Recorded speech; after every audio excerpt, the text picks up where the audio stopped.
I have the whole OCD thing, but that's where I kind of like look around.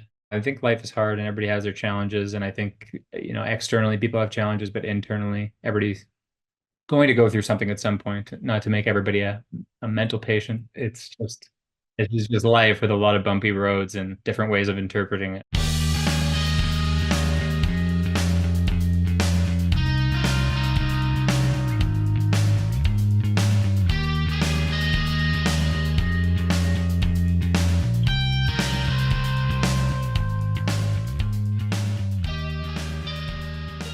Welcome back to another episode of the Hey Where'd You Go podcast. I'm your host, Colin Kushner, and we have another Colin, a very first for the pod. He spells it with one L, though, a little bit different. It's former NHLer, first round draft pick of the Nashville Predators, Colin Wilson. What's going on, man? Thanks for jumping on. Thanks for having me. Yeah, I was going to add the spelling of the name. So glad you took care of it. My parents wanted to spell my name with one L, and apparently at the hospital, the nurse called me Colin. So from that point forward, my dad looked at my mom. He's like, we have to add the other L in there. Has it ever happened to you before? Yes, the Colin, and actually, yeah, Shea Weber called me Colin as well. I always like to start with my guests from the very beginning. You grew up in Canada, and both your dad and grandfather play the NHL.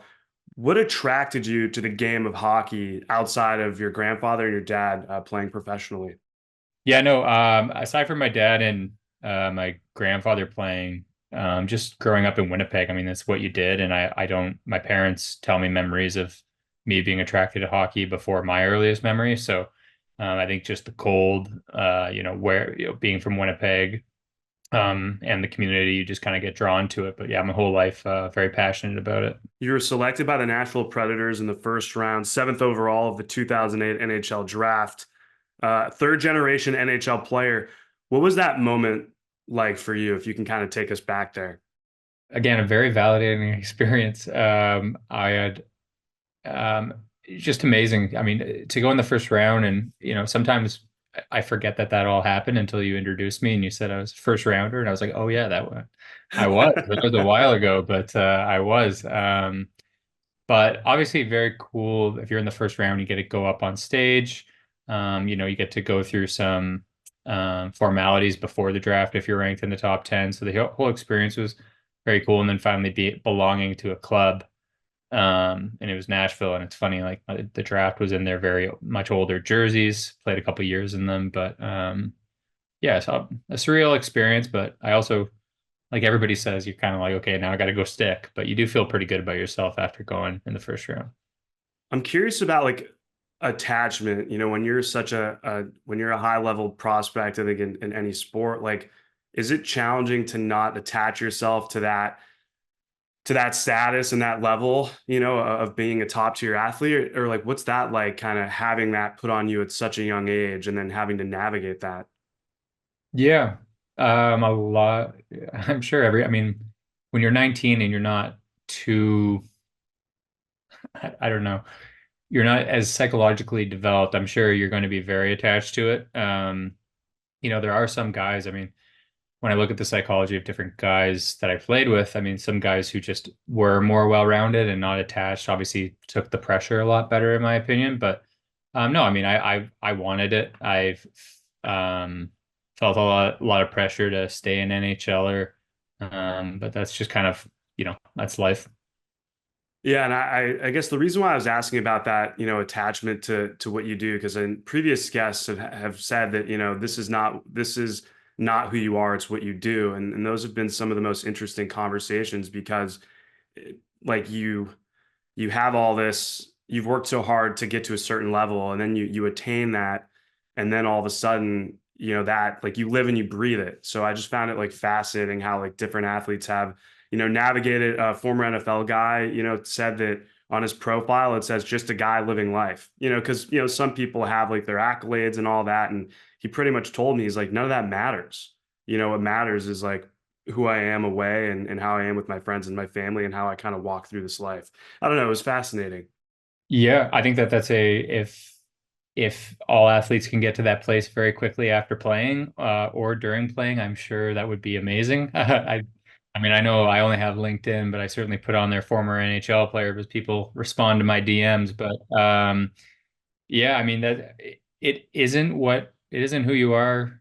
It is what you do. But I think to truly embody that takes a little bit of time for everybody. And I think that's why the transition can be hard for guys. You were diagnosed with OCD your rookie season in Nashville. Can you kind of talk about that moment in time, being so young, and then being sat down, and then telling you about OCD, and like what was that like for you? Um, I mean, I was in a slightly distressing place where kind of the people who drafted me had noticed a shift in me, so they kind of were trying to figure it out. Then they diagnosed me with OCD, and I mean, I honestly didn't take it very seriously for another 8 years. But yeah, at the time, I just remember it being distressing, and honestly, I don't think I think it's been a minute since I've read my article, but yeah, I didn't do too much about it. I tried some things initially, and then I was like, you know what, I'm just gonna gut through it. I'm sure nothing's wrong with me. But yeah, later on, it would have been very beneficial to have done something about it then. For viewers listening in, like what is OCD, obsessive compulsive disorder? Because I as well have OCD, Colin, and it's one of those things where I everyone just kind of it thinks it's just excessive hand washing or excessive cleaning, and through my own journey, being 33 now and being diagnosed at 30, that was 30 years of not knowing what was going on. So it's kind of it's interesting to explain to people because they're kind of like, whoa, wait a second, it's more than that. I'm like, yes, like it's a lot more, and it can be very distressing. Yeah, so OCD, so you have an obsession, an obsessive thought, and to relieve that anxiety, you do a compulsion to rid yourself of that anxiety, and it actually dissipates for a moment from doing that checking. But then the anxiety comes on a little bit stronger, and then you check again, and then so it turns into this cycle where the anxiety, I guess what I'll call anxiety, grows and grows the more you do your compulsion. But it's like it can, yeah, like you said, it can manifest in many ways. When I played, I had to retie my skates all the time. It's actually funny. Just yesterday, it popped up. I had like this one feeling that I get in my knee, but it's like, okay, there's pain, and then there's like I can't stop focusing on it. So I just have to make sure, today I don't start doing checking. I don't, go bend and try to do a squat. That's my compulsion. Try to just have the obsessive thought, be with it, let it die out. But that is OCD, but that's a very brief description of a rather complicated thing. It's super complicated, extremely complicated, and there are so many themes like associated with it. And it's so interesting that you talk about the skate time because I had and I guess I still have to a degree the same thing when I lace them up. I'm a goalie, and every single time I can remember as a kid, like they never felt right. And I remember I'd like time around, and then I would untime and time, and the next thing you know, like you're getting to the rink like 2 hours before because this skate lacing ritual is taking so much time. And the craziest part about it is they never felt right. Didn't matter how tight or what they did, they just never felt right. Yep. So we can definitely yeah, be empathetic towards each other on that. No, I mean yeah, exactly how I felt. Took a lot of the joy out of the game. Um, but yeah, no, it was a hell of a journey with that. Was there ever like a moment like when you reflect back on your life growing up where maybe you're like signs of OCD maybe started to appear a little bit? Of course you wouldn't know back then, but now, being an adult and looking back. Yeah, it is. Yeah, I mean, it's hard to know like how much of it is just I don't know. It's hard because now I have like the crossbreed of addiction where I hear some people who don't have OCD but have like addictive personalities who do similar stuff, but they kind of are like cousins, the symptoms of it. But no, I mean like there is definitely ample signs of it. And just some checking that I do or things that would be like a mental block for a full summer, just obsessive worrying at a very young age. Kind of like what you said about your skates not feeling right. I tend to feel, I mean, there's just so many times most things don't feel right, and then I obsess over it. So that's there's definitely patterns and signs, but at the same time, not enough where, I've had talks with my parents, and nobody's blaming anybody for not noticing. You said in your article the things you can't see. via the Players Tribune. My OCD played a role in making me the player I was. Would it like? Can you kind of expound on that a little bit? Yeah, I mean, I think I coupled with OCD tends to be like a pretty rigid, militant voice inside your head. And I mean, so I had that. I mean, like I just was like the voice inside my head's, at whatever level I was at, just said, okay, well, you wait until the last person gets off the ice, and that's how you know that you're gonna, you spend another hour and a half and you do better, and then you see what everybody else does in the gym. And people talk about that with just being competitive. But it really, whatever drive inside me was a militant type of voice and allowed me to obsess and hyper focus on things. And I think that that was, rather, yeah, it's a large benefit if you want to perfect something. It's interesting that you bring that up because that's kind of how I feel the same way. Like I don't want to take away, like it really sucks. I mean, when the mind's on fire and like you're just like caught in that loop, like it's not a fun place to be in. It doesn't matter what the theme is, like it just all of it really is super distressing. But if there's one thing I could say, it's like the hyper focusing on certain things, whether it be as an athlete or work. I mean, I think I could tell you from my perspective that saved me from like a ton of roads, that could have led me to bad places, like that hyper focusing. So in some way, and I'm curious, maybe there's like a little bit of gratitude, for it to some degree. I don't know. What do you think? Um, yeah, I mean, I've lived a very interesting life, and I continue to be pushed into different paths that are quite interesting. And so if I say no to a part of it, I say no to all of it. So, I'm pretty happy, I've had a pretty cool life. And even though I've dealt with some suffering, I am grateful for whatever it is that's pushing me around into these very interesting places. So yeah, some gratitude for it. I can say that right now, but there's some other days where you catch me where I'm not so grateful for it. So yeah. I guess like with all this like going on, like you're in the NHL, like was there a sense like did you feel like you had to hide a part of yourself? Um, yes, I think I was doing it more subconsciously, where I would just go like very quiet. Like I don't even think about that. Like I've always thought of myself as a little bit more outgoing, and then I've talked to my old teammates who would describe me as like the most quiet guy in the team, and I'm like, really? But it's because I was like so in my head all the time that people just, yeah, I was just seemingly quiet.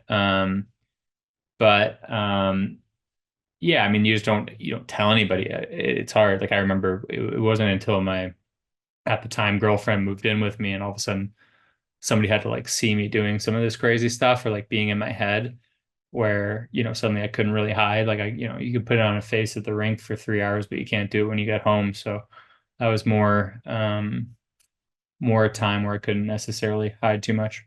Was there like a teammate or a coach or a general manager, like somebody like you were able to really like confide in and kind of, lean on like while all this is going on?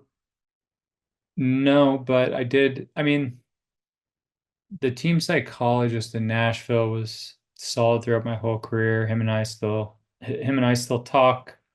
Um, I don't know. I had my friend like Tyson Berry is just a very good friend, and we would talk about things outside of just hockey, talk about life. He knew that I had OCD, all that stuff. Like we were quite open in our conversations. So that was helpful. But no, there was not until I got like a proper therapist when I was about 29. Did I feel like there was necessarily some form of support? Was there any way like that you thought like, okay, if I have success on the ice and I just keep, focusing on this, that it'll all just go away? Yeah, I mean, I just didn't, I don't even know if I was trying to get rid of it or I just kind of was like, it's weird again. Like even though I would say I had OCD, I also just it didn't seem like it would ever go away, or I don't know what the heck was going on. So I was more just kind of like plugging through, making sure I got to keep my job and whatever that took. I think I was just so focused on keeping my job, and like whatever came up, I would put my head down and get through, but wasn't thinking there was anything even wrong, even as I was having a tough time. In terms of the addiction component, would you say was that a mechanism to hide, numb, and to quote unquote feel a sense of normalcy, throughout your everyday life? Yeah, maybe. I mean, yeah. I mean, with OCD, definitely would have driven me that way. I think that they certainly could be correlated. I think being around the rooms of AA, it seems as though most people who come to addiction feel off in some way, and then all of a sudden you find a drug or just alcohol, and it seems to bring them back to a base level everybody's else is at. So to that degree, there was some definitely a form of relief I would get that everybody gets, but maybe it just sparked me a little bit harder. It's like the addiction component is so fascinating because we get that relief, we're feeling good, we get that relief, but then after a while, like it's almost like you kind of like max out, and then it has the inverse effect, and then it makes whatever is going on in your mind a million times worse. Yes, I think that is just the breakdown of how addiction happens. Something that's gives you that relief. Just the way that these chemicals work in our brain, you end up developing a dependence. You don't get the same relief as before, everything that you described, and all of a sudden your brain has flipped over a little bit. And now you're addicted. So it's a slow moving, insidious process. And then all of a sudden, yeah, you're not getting relief and you're addicted and everything's worse. So certainly the point I found myself in. I listened to a couple other podcasts you're on, and of course, the two Players Tribune articles, and you talked about like the different variations of therapy and counseling and help that you got. And I kind of want to talk about like you have like your exposure response therapy or like your OCD therapy, then you have like your regular talk therapy, and then maybe you have like some stuff that's maybe like a little more spiritual. How has like the combination of all three like helped shape you and help you? Yeah, I think it's different. Yeah, you need different things at different times, I'm sure, throughout life. And maybe with OCD, I need a little bit more, a little bit more support than the average person. But no, I mean, like my first therapist who kind of was like, "Hey, you should also probably get sober." She was solid. She was basically psychoanalytic. Um, Somebody who's just felt good that kind of guided conversations around kind of what I've been through. And then yeah, the CBT aspect, but specifically for OCD, developing exposure responses for myself to do because you're basically just blunting your anxiety further. So um, that is very challenging to do. It sucks. But I do that. But yeah, and then yeah, just my own kind of spiritual macro program, go through reading different uh texts. But within all this, I could do have to step back sometimes and wonder, or like I always have to discern between what my motivating intention is, because sometimes it ends up being my OCD that's like, well, you need to perfect this and hammer this thing out. And because that was like my original intention. And honestly, I like wrote those articles I wrote, I thought I'd be like, I thought like, okay, I'm gonna write this, and in the next 5 years I'll be like good anyways. And it's like, oh no, this is a long, long enduring battle. So yeah, There's the sitting in the with the uncertainty aspect, and then I've learned, and I'm curious what you think. There are two questions like I'll ask myself: is there somebody I can call who has the exact answer to this? And can I take a time? Is there a time machine I can use? And most of the time, like that's how I'm able to discern whether it's something related to OCD. that's good. I like that. I think I mean I end up finding similar insights, but that resonates. Are there any like tools you can kind of walk me through, or like sayings or certain things like in regard, not just necessarily in the world of OCD, but just psychology in general that you find helpful that you use on a daily basis? Off the top of my head right now, it's I don't know. I think at the basis of like most religion and most psychology is just accepting what is. I mean, you're suffering. I mean, like that's the background of Buddhism is like if you're suffering when you're not accepting what is, suffering, pain is inevitable, suffering is optional. So always reminding yourself that it's there you're having if you're suffering, you're having a reaction to what is versus accepting what is, and that's a whole life. And at the same time, you're never going to perfect it, and this is going to be you're going to have a constant reminder with your own neuroses and everything like that. But that seems to be a sweet spot around kind of acceptance and compassion that I try to work with at the moment. I did want to touch on the psychedelic component. Like, how has that helped bring you peace and helped you heal? Yeah, so the psychedelic component, it gave me I mean, I had these like beautiful ex spiritual experiencing something outside of myself type of events, which kind of, it shifts your life um a bit. But with that being said, there's like, I mean, it's all about, now you're in this world, now what type thing. So, it was a pretty amazing experience, but I know other people, and I think I've spoken about this before, other people kind of go a little bit more panacea, this is everything. And I certainly see a lot of my friends who do ayahuasca twice a month. I don't know what they're searching for anymore, but I, it's going to be interesting to see how it integrates into society. It was a beneficial thing for me, but I'm somebody who I have no plans on going back and doing more. And it didn't relieve me. It didn't cure my OCD. I still have to deal with it every day, but it certainly gives you a kind of you know, it allows you to accept more when you maybe have a more macro um, take on what life is or something like that, a little bit more of a spiritual experience.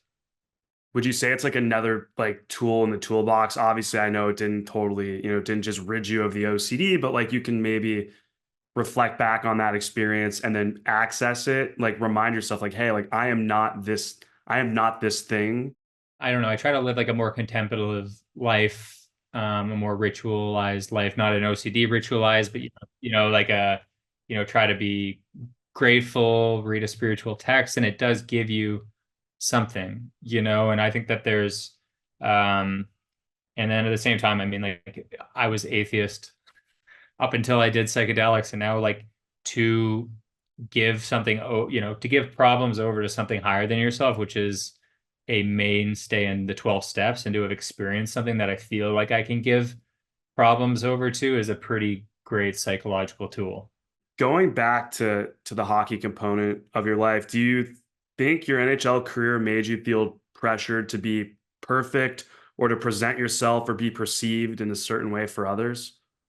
I think I felt as though I needed to be perfect, and I was a little too attached to status, playing in the NHL, making money, um, and accomplishing things. So I think that that's more where I felt pressure. And I went to a place that would provide that pressurized situation. And so more so that too much pressure on myself to accomplish those things. But at the same time, I don't know. I think if you see a lot of successful people, most of them are bordering on mental patients. A lot of crazy people who are successful. So not all. When it comes to like where you are now, like, having graduated with a degree in psychology and now, getting your master's, like in like how do you kind of move through the academia world like where you want to be successful, but like it's not like it doesn't mimic, maybe the certain things from the NHL. I don't know if that makes Yeah, sense. yeah, no, 100%. I mean, like I have to work. I mean, when I went back, my first course that I went back and took, I didn't, because I wasn't prepared for it, but I had never experienced it because I didn't even have this when I went to school in college. But I like wrote an essay for the first time, and then this one line, I was like, no, that's wrong. And I like went back, corrected it, and I was like, it still doesn't feel right. Went back and corrected it, and then it was like 8 times, and I was like freaking out, couldn't stop. Like I was literally like putting my laptop in another room, going back and checking it. And I was like, oh, wow. So I have to work on that. Like I just turned in a data analytics homework that I wanted to check a bunch of times. And now I just turn it in. I just let it go. So no, it's been very, very similar because I turn into a perfectionistic person with anything that has a grade in it. So yeah. The reason why I was asking is because like I've learned like through my own like learnings that like like I was always like so caught up in the theme, like whatever the theme was or whatever, like I was obsessing or compulsing about, and I was always it would always be like the worst one. I realized then like through like a lot of like the therapy and stuff that it's all the same thing, just in like a different costume. So like it's obviously like, you had like your stuff in the NHL, like perfecting. Now in the classroom, like it's in a different environment, but it's literally like the same exact thing with like going back and like checking the papers and all that. How has like the self-awareness aspect, like has that been a game changer for you? Like I know it doesn't take away like the pain and the distress, but like just knowing, like does that help to in any way, shape, or form? Yeah, I mean, gaining awareness and then choosing a different pattern, or a different behavior is kind of the basis of CBT, and I try to do it. And at the same time, I think now, there's ACT, the acceptance and commitment, and now having a wife and a kid, I just know where it brings me if I really let myself go into a OCD loop. So, going back to school, now doing a master's, I have a kid, I didn't have a kid previously. And now I just go, okay, like it's time to make a decision here. Do I really want to sit here and ruin my day, or do I want to be able to be with my daughter? So that's helped. And then knowing, yeah, again, a lot of acceptance around having it. Even as I wrote the article, I still like sometimes didn't. I was like, I don't have OCD. I think that's just all made up. But now I'm really accepting over that, and more ready to work with it. I did want to talk to you about like the self-love like component. Like how important is that, and how like has that been an important component for you, just the self-love aspect of all this? It is. That is going to be a life of work. My original, or pardon me, I always have my reaction to everything is typically very self-critical. So it's almost like the second or third wave I have to start is when I have to find kind of self-compassion. And I'm also accepting of that because I think it's always going to be my first response. Everything is going to be the critical voice. But when I find most peace is when I'm kind of being more flexible and easy on myself. So, but that really will be a lifetime of work. Yeah, I mean that, but that's like such like an awesome thing to like. I don't know, like and again, I think like in when we're in good places, like maybe there's like a sense of excitement to kind of like work on these like little like nuanced ideas or things that I think get overlooked in society. Because like you, like I definitely have like that inner kind of general who's like you better do 10 more air squats, or like keep going, and then it's like some days like when the body and the mind are just wiped, that it makes it worse, if that part comes online. So then it's nice when you can kind of add in like that self-compassion, be like, hey man, like catch it at some point, be like, hey, it's all good, no worries, we'll get after it tomorrow or the next day, it's time to rest. Yes, is a very good feeling. I think one of like my mantras is you like speaking to myself, like, oh, you don't have to do anything. And that kind of, and it's like gives me such a relief. Like, I'm like, oh my gosh, I don't have to perform. Like, I'm always like performative for some voice that's making me do things. That sounds a little bit more schizophrenic, I know what you but mean, man. I got yeah, you. but like to just say to myself, like, oh, you don't have to do anything. It's just like, oh my God, wow, that feels pretty good. I kind of want to go back to that Players Tribune article titled "The Things You Can't See." You described a moment during the Stanley Cup Finals against the Pittsburgh Penguins, saying, "quote My brain blew up." End quote. What do you mean by your brain blew up? Like, what happened? Their previous, so like about 2 seasons before that, it was just like my brain had been been on its way, or like I could literally couldn't sleep. It was all day dread and anxiety for a full season.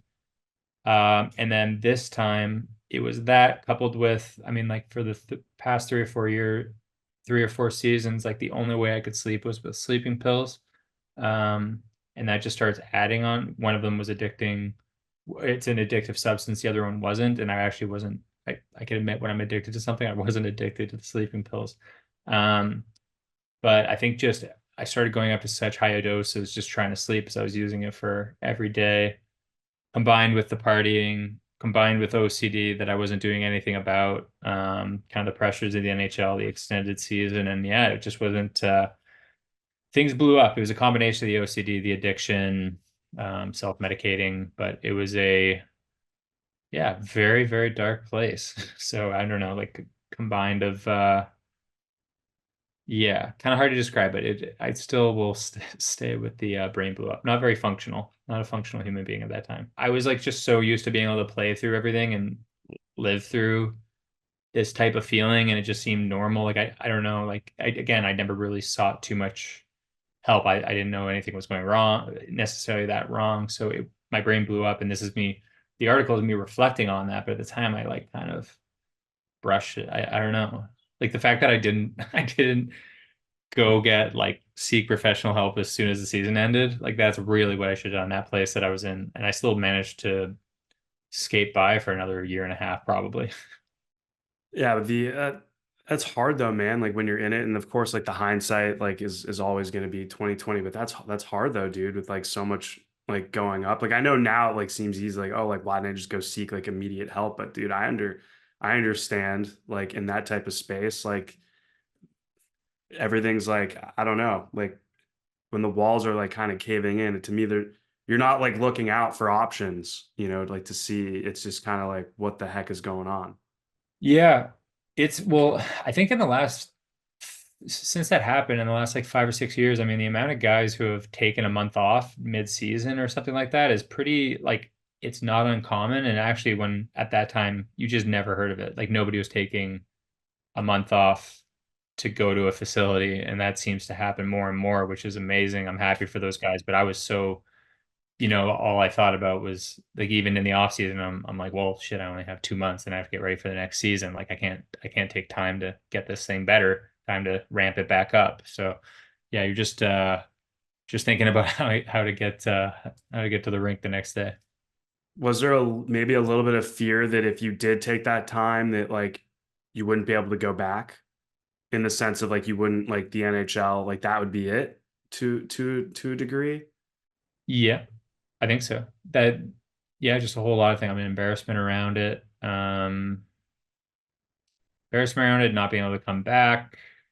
Yeah, I'm sure all those things. When you reflect back on your hockey career today, do you feel fulfilled? Yes and no. It's yes and no. I think I don't know. I still got to play 11 years. Got to play 11 years in the NHL. Like you said, I was a first round draft pick, and I think I had a lot of talent that I was able to show off at different times, but it could have been more consistent. But then also I look back on the other hand and be like, oh, I went through a lot with injuries and mentally that I'm actually kind of impressed, impressed that I was able to make it through all that and somehow, get as many years as I did. What does OCD, obsessive compulsive disorder, mean to you today? That's a good question. It is a what I off the top of my head, I will. It means to me a worthy adversary. Is what it came to me. It's um it's a the acceptance around it being a chronic condition in life. This is just the thing I was dealt in life, and it has its benefits, has its negatives, but it is what it is, I guess. With everything you know now, Colin, all the ups and all the downs, like what advice would you give to your younger self and just people in general today if if someone comes to you, and you kind of get the feeling that they're maybe, in a similar space that you were once in, like what advice would you give them and how would you help? I would say process versus goal oriented thinking. That's life. If you can be that's it. Like I think that's the holy grail. It's just process oriented and building good relationships. And you'll do that if you're process oriented because you're looking around, kind of enjoying the moment while, not being unaware of the goal, but not making that your main priority. So you can kind of balance whether or not you get there. In terms of kind of the process, over the outcome, Colin, we live in this society where there's just so much that's being thrown at us. We're oversaturated, social media, uh, just technology, just all these things. Like how do you become focused on the process when everything around you is more goal like or like climbing up the ladder focused? Well, I actually separately, I'll say with social media and all that, I mean, like everybody should delete most of it. I only have LinkedIn because I'm trying to get into having a job. But I think, yeah, also on that front, if you understand your cognitive biases, it's helped me so much digest information more properly. But yeah, in terms of culturally, I don't know. Again, just always reverting back to the process, and it's hard to do, but there is enjoyment in it. And I don't know, trying to stay focused on that because at the same time, I don't want to tell people like, oh, don't try to be successful in any way, because I don't think that that's the message. I think there is something to American culture that's pretty impressive, and we accomplish a lot of great things as a nation from our culture that's pretty competitive. So if you can, I mean, once you slip into goal or into thinking it's okay, be easy on yourself. Like you said, self-compassion. But again, all this stuff is easy in theory, hard in practice.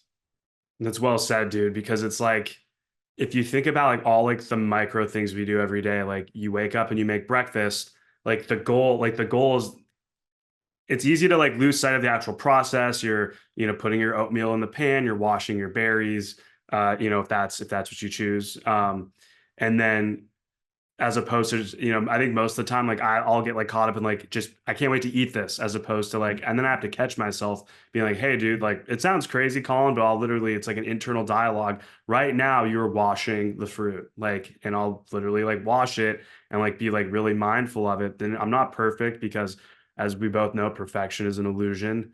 um but I feel like those like little micro things are if you can practice the process in those, I think it maybe makes like the larger, things maybe a little bit easier. You kind of sharpen that sharpen that tool a little bit.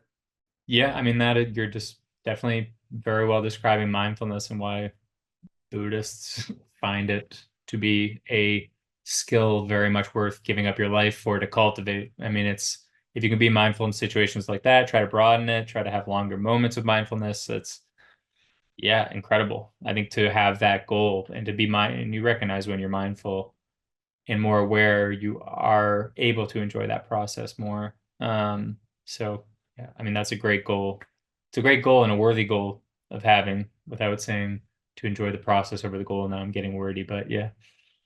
Yeah, it's crazy, man. Like how like and it doesn't matter. Like this is OCD anxiety like aside. I think mindfulness is like a wonderful practice for everyone, but especially with like an OCD or an anxiety, like it can really help it brings you back to exactly what you're doing in that moment. And you're not, searching for that time machine I was telling you about, thinking about like what's happening or the future. You're not going in the past thinking like, oh, did that one thing offend that person? It's like you're thinking about like your feet, like walking into the concrete as you're walking to the gym.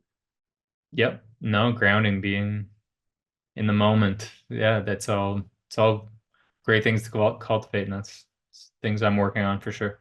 To me this was so powerful. You wrote, be kind to yourself, to your mind, have patience with your soul, your body, and know that you don't have to do it alone.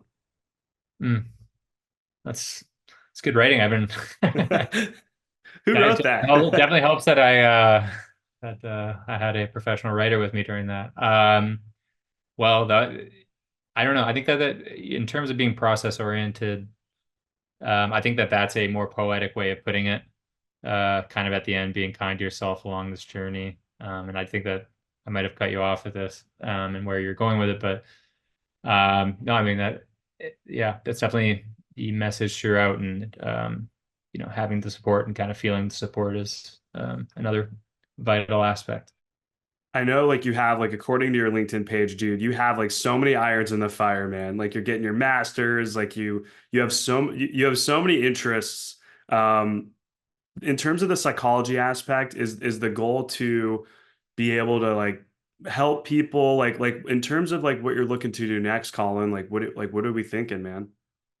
I thought so. I got my degree in psychology thinking that I would go into that field, and I went and worked at a rehab for about a half a year, and it was enjoyable. But now I've actually pivoted to global affairs, studying the global economy and doing data analytics. But um,